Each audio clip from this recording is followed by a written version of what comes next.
मुस्लिम vote को लेकर सियासत तेज हो गई है। डिप्टी सीएम ब्रजेश पाठक के सपा पर तीखे बयान से सियासी घमासान बढ़ गया है। एआईएमआईएम की मौजूदगी ने भी हलचल तेज कर दी है। एक रिपोर्ट देख लेते हैं।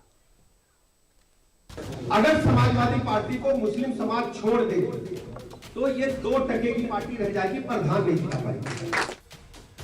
यूपी में 2027 विधानसभा चुनाव के लिए भले ही अभी साल भर से ज्यादा का वक्त है, लेकिन सियासी बयानों के लहजे अभी से बेहद सख्त है। 2027 के महासमर में सपा जहां अपने 10 साल के सियासी बनवास को खत्म करने की कवायद में है, तो बीजेपी सूबे में सत्ता की हैट्रिक जमाने की फिराक में है। बीते मंगलवार सपा अध्यक्ष अखिलेश यादव ने लखनऊ में अपने सांसदों के साथ मिशन 2027 को साधने के लिए अपने सांसदों के साथ बड़ी बैठक की है।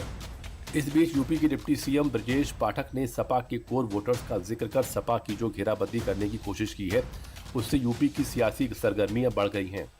अगर समाजवादी पार्टी को मुस्लिम समाज छोड़ दे तो ये 2% की पार्टी रह जाएगी, प्रधान नहीं जिता पाएगी। और मुसलमानों को केवल डरा करके वोट दे रहे हैं कि तुम्हें ये डिस्टर्ब कर देंगे, हमको वोट दे दो। यूपी के बागपत से डिप्टी सीएम ब्रजेश पाठक का यह बयान ऐसे वक्त आया है जब सत्ता के गलियारों में बस एक ही सवाल गूंज रहा है कि बिहार और महाराष्ट्र के बाद यूपी में किसका होगा वोटे मुसलमान, किसके हाथ होगी सत्ता की कमान।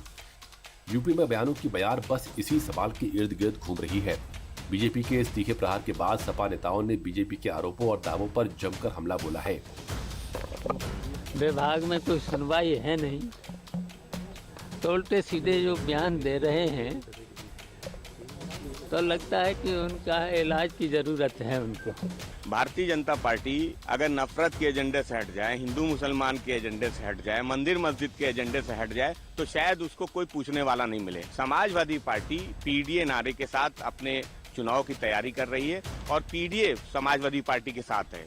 मुसलमान, पिछड़ा, दलित और अब तो ब्राह्मण भी साथ है।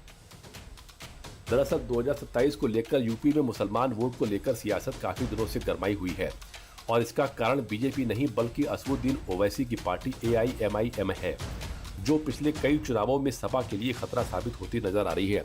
ताजा मामला महाराष्ट्र निकाय चुनाव का है, जहां एआईएमआईएम ने सपा के गले में सेंध लगाते हुए बीएमसी चुनाव में 8 और पूरे महाराष्ट्र में 125 सीटें जीती हैं। चलिए वक्त हो चला एक छोटे से ब्रेक के बाद